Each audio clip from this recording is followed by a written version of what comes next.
Kristen. Hi, Good to have you back. Thank you so much. Good to see you. Thank you. Appreciate it. I want to ask you about comments that the Attorney General made to the Associated Press. He said, quote, "To date, we have not seen fraud on a scale that could have affected a different outcome in the election." Given that, why hasn't President Trump conceded? So first, he went on to say this. It was in an AP interview where he made that initial comment. But in that same AP interview, he went on to say that he thinks a lot of people are confusing the use of the federal criminal justice system with allegations that should be made in civil lawsuits. And he discerned the fact that, he said, quote, "There's a growing tendency to use the criminal justice system as sort of a default fix-all. And the campaign's litigation is all civil litigation, which is apart from something that the DOJ would be involved in." Follow up with you on that of more than 40 cases that have been brought by the president's legal team. The majority have been denied or dismissed.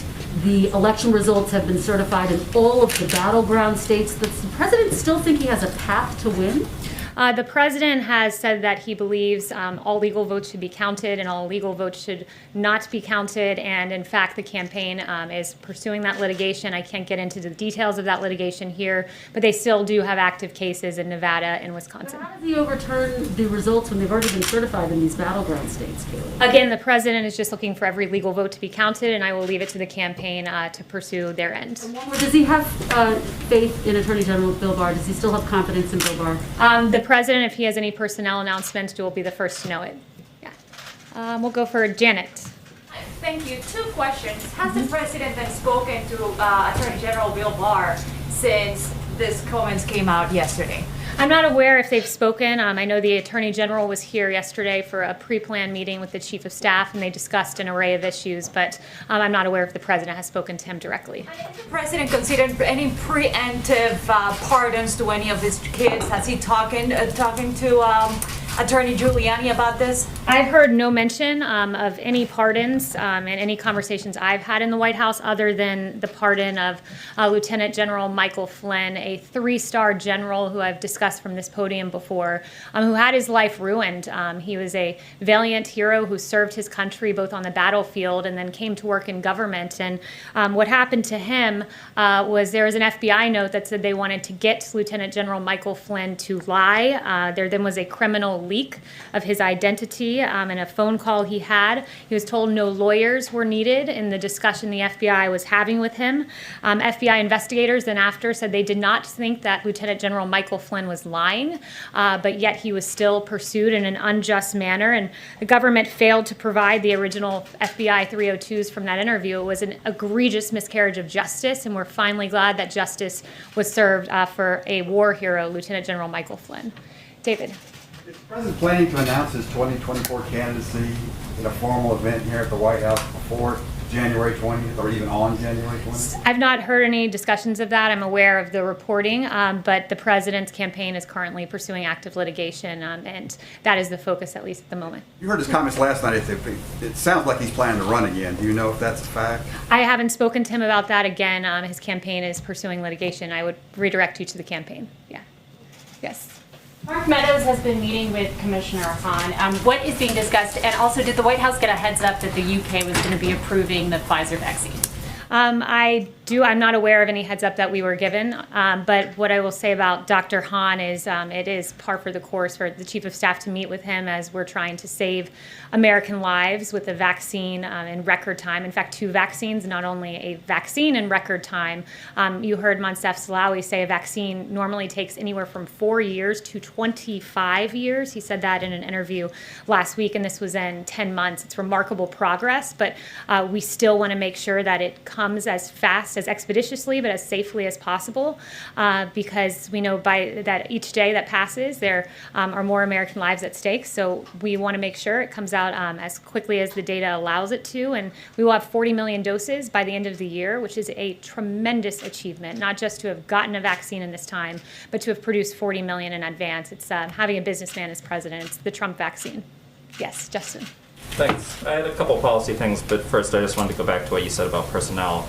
Right before the election in a rally, the president suggested that he might fire Dr. Fauci after the vote had happened. And so I was wondering if you could comment on what Dr. Fauci's status is, and if you have any, Yeah, I've heard no discussions of that. Dr. Fauci's still hard at work on the task force. And then there were two things that the president mentioned as policy goals that would happen before the election that we haven't seen any sort of obvious progress on, so I wanted to check in on those. The first is the $200 Medicare prescription drug card that was supposed to happen before the election. It seems to have sort of vanished, so I was wondering if you could give an update on Let that. me follow up with the chief of staff on that. I haven't heard any current discussions about it, but I will follow up with you.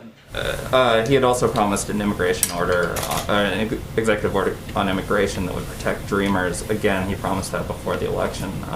Do you have any He update? put forth many different immigration packages on HB1 visas and others to protect American workers. I will circle back, but there were many iterations of immigration EOs prior to the election. Is that work progressing at this point, or have you sort of thrown in the towel? I think right now the focus is making sure that there is stimulus relief for Americans who are hurting right now. So that is the current active policy priority that we are working on moment by moment, along with COVID. Yes. Yes. Kayleigh, as demonstrated by the large red ribbon out around the White House, yesterday was World AIDS Day. The president issued his proclamation yesterday, but consistent with his previous three proclamations, omitted any reference to LGBTQ people, even though they bear the brunt of HIV/AIDS. The president included a reference to racial and ethnic minorities, so why not LGBTQ people? The president honored World AIDS Day yesterday in a way that no president has before, with the red ribbon there, and I think that he commemorated the day as he should have. Why there's no reference to LGBTQ people in the Charlotte. proclamation? Isn't that it? Charlotte, go ahead. Thanks, Kayleigh. I wanted to ask about Section 230. Is President Trump willing to allow a government shutdown over that in the National Defense Bill? The president has made clear the importance of 230, and I would point you to his tweet about how that pertains to the NDAA. One thing I would say, when you look at 230, just to explain for the American public exactly what that is, it's essentially a shield that is given to social media networks because they claim to be the public square. But in the case of Twitter, Twitter has become a publisher, choosing to fact check certain content. And when you're a publisher, there are certain responsibilities with that. You should not be immune from liability. And when you look at what Twitter has done on the Ayatollah Khomeini, we were just looking at his Twitter account before coming out here, and just a few weeks ago, the Ayatollah Khomeini of Iran tweeted, quote, "Why is it a crime to raise doubts about the Holocaust?" Something not worthy of a flag by Twitter, which is despicable when you think about it. Also, the Ayatollah has tweeted that Israel is a deadly, cancerous growth that should be uprooted and destroyed, something that Twitter did not deem worthy of flagging or blocking in its entirety. And in fact, Twitter executives defended that move in front of the Knesset. This is a very important issue, one that there's even bipartisan agreement that something needs to be done. So the president will be unashamed in fighting against that kind of vitriol that we see and very hateful language that Twitter is publishing. Kristen. Thank you, Kayleigh. Just one more question about Section 230. The Democratic chairman of the House Armed Services Committee, he put out a statement essentially saying that these two things are not related, Section 230 and something as big and important for our national security as the NDAA. So I just want to be clear here, is President Trump seriously considering and talking about vetoing the NDAA over Section 230? Yes, the president is serious about it, and I noted, when you have other world leaders that are making calls for genocide and Twitter not finding that worthy of flagging or blocking. Beyond that, you look at China, who's putting out disinformation. China tweeted out, I believe it was 6 days ago, I think it was November 25th, that COVID-19 did not originate in Wuhan, something that was not deemed worthy of flagging by Twitter. There are real grave concerns here, and the president stands by that. And it also is worth noting that the president will always defend our military, ensure that we get adequate defense funding, as he's gotten $2.9 trillion so far. But he is going to put the pressure on Congress to step up on this. And one more question about Attorney General Bill Barr's comments. I believe you said that you're not sure if President Trump and the Attorney General have spoken since he made those comments. Was that right? Yes, I'm not sure if they've spoken. But can you at least tell me, was President Trump upset when he heard the Attorney General say that he has not seen or the DOJ has not uncovered evidence of widespread voter fraud enough to overturn the outcome of the election? I haven't spoken with the president specifically about AG Barr or that comment. And I would also just point everyone to the revised, or the supplemental, I should say, not revised, comment that was put out by AG Barr in the wake of media reporting that seemed to misconstrue his statement. He said that some media outlets have, not he, I should say, the DOJ spokesperson, some media outlets have incorrectly reported that the department has concluded its investigation of election fraud and announced an affirmative finding of no fraud, and that is not what the AP reported nor what the AG stated. I think a lot of the media didn't read beyond that one comment to the civil part versus the criminal part. Well, I think maybe the discrepancy is, you have members of the Trump campaign coming forward and saying that there is hard evidence of widespread voter fraud enough to overturn the outcome of the election, and then you have the nation's top law enforcement officer, the Attorney General, saying if there is, he hasn't seen it. Well, the Attorney General was speaking to what has come before his desk. And again, I'd point you to the campaign for specific questions on this, but I would just say generally they are pursuing civil litigation, which in fact the Attorney General explicitly said some of this is meant more for civil litigation, which is what the campaign is currently pursuing. Kevin. Kayleigh, is the president seriously considering skipping the inauguration? I'll leave that to the president to make his announcement. He tweeted something to the effect of he knows what his decision is and he'll make his decision at the right time. What rationale could he possibly have for skipping? I'm not going to speculate on the president's decision. I'll leave that to him to announce it. Just one follow-up. There was a report yesterday on federal officials investigating a potential bribe for pardon scheme. Has anybody at the White House been questioned by federal law enforcement officials regarding potential bribes for a pardon? No, and in fact, a DOJ official said yesterday that no government official was or is currently a subject or target of the investigation disclosed in this filing. Yeah, Andrea. So thanks for taking my question. I wanted to ask about FBI Director Wray. Though it looks like President-elect Biden wants to keep him in the job, does that change the president's perspective on FBI Director Wray, and does he retain full confidence in him? No, I have just a quick follow-up. Yeah, he's made no assessments, and at least in my presence, about that. And if we have any personnel announcements, we'll let you know. Okay, great. Can I just follow up on the vaccine issue? You said 40 million doses. I recall the president saying, and perhaps even you saying, that you were looking for 100 million doses by the end of the year. That 40 million is quite a bit short. So can you just clarify that number? So there are currently 6 vaccines that we have identified as vaccines that we were hopeful would come to fruition. And with several of those, if not each of them, I can follow up with you on the exact number. We have manufacturing contracts. So we have manufactured doses with several of these, but they have to come to completion. So with each new vaccine that comes, along with that will come millions and millions of doses that have already been manufactured in time. But currently, of the 4 vaccines in phase 3 clinical trial, Moderna, Pfizer, AstraZeneca, and Janssen, 2 of those have gotten to the point of applying for an EUA. So really, it's incumbent on the manufacturer and those going through the phase 3 clinical trial to get that data to us, and then it's manufactured and ready to go. So the moment someone else gets to a 94% effectiveness rate or whatever the barometer is, we will have those doses. Yes. Yes. Thanks, Kayleigh. I have just 2 quick questions, if I could. Georgia officials have said election workers there are facing threats because of the president's false claims about winning the state and his rhetoric throughout the election. Does the president condemn threats against election workers, or does he take any responsibility for those threats? We condemn any threats against anyone. There's no place for violence. What I will say, though, too, is that the president's lawyers, they were doxxed by a left organization. Their private information put out, so we're seeing that happen to people on both sides of the argument, and there's no place for that ever anywhere. And then just real quick, the CDC director today said that the next few months could be among the worst public health months in American history. I wonder, does the White House, is it setting a good example for the public for the White House to be holding in-person holiday parties at a time when the CDC and other organizations are asking Americans to forego those kinds of celebrations for their own safety? Yeah, so, if you can loot businesses, burn down buildings, engage in protest, you can also go to a Christmas party. You can celebrate the holiday of Christmas, and you can do it responsibly, which is why the East Wing has noted that they'll have smaller guest lists, masks are going to be available, social distancing is going to be encouraged, hand sanitizing stations, among other measures. But we will engage in the celebration of Christmas, and there will be a Hanukkah celebration as well. Yes. Yes. Meredith. Thanks. Does President Trump, has he had any kind of conversations with allies on Capitol Hill about challenging Joe Biden's electoral college vote with Congress? We saw one of his allies today said he plans to do that. Is that a conversation that the president's had at all? Not that I'm aware of.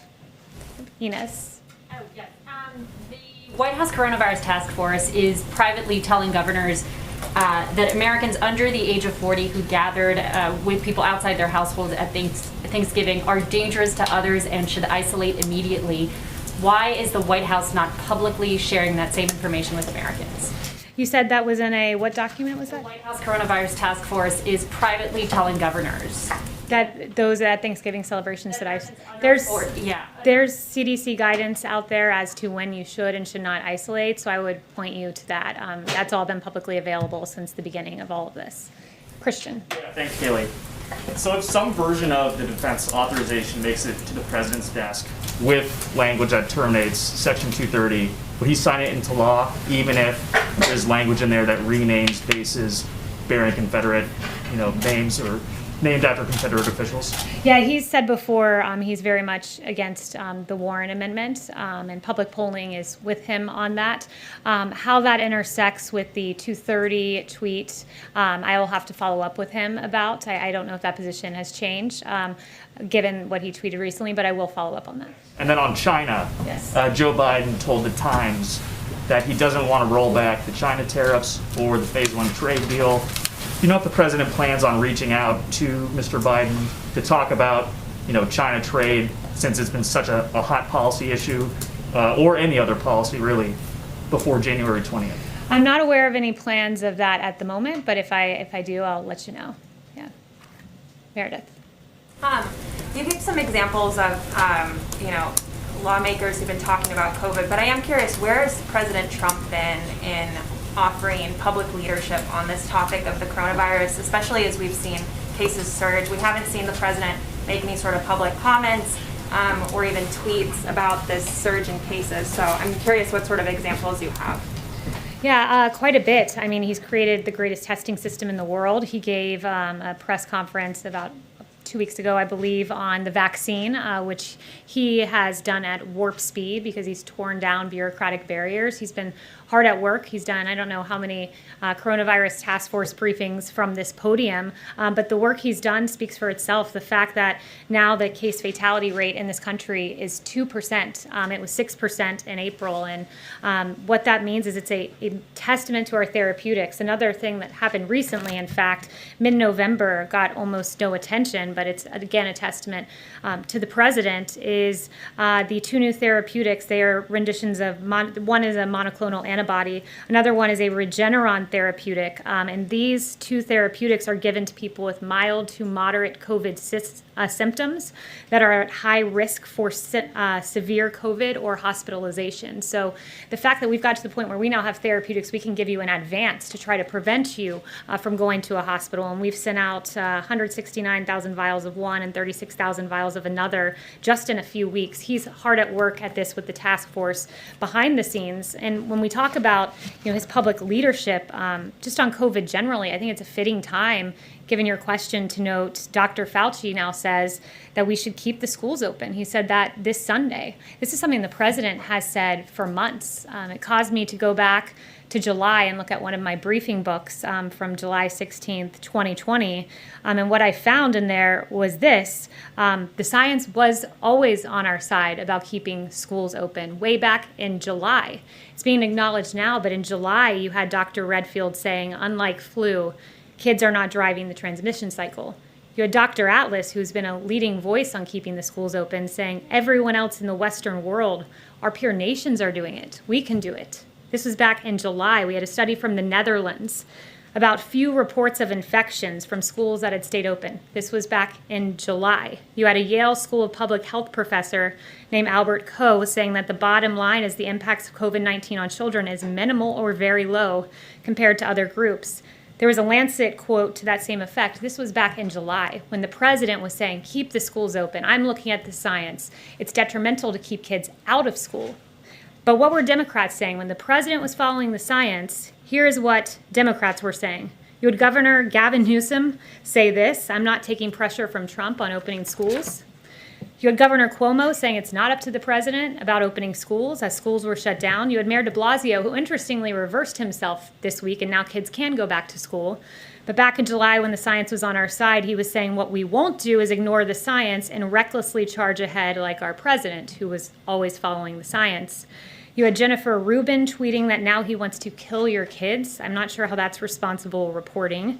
And then you had Anderson Cooper saying that he actually just doesn't care about kids at all, nor the health of their teachers and parents. And you had the American Federation of Teachers and the National Education Association railing against the president as well. The president's followed the science. He's also kept in mind we have a constitution, and he will be unashamed and always advocating for the science and the best interests of the children of this country. Thank you very much.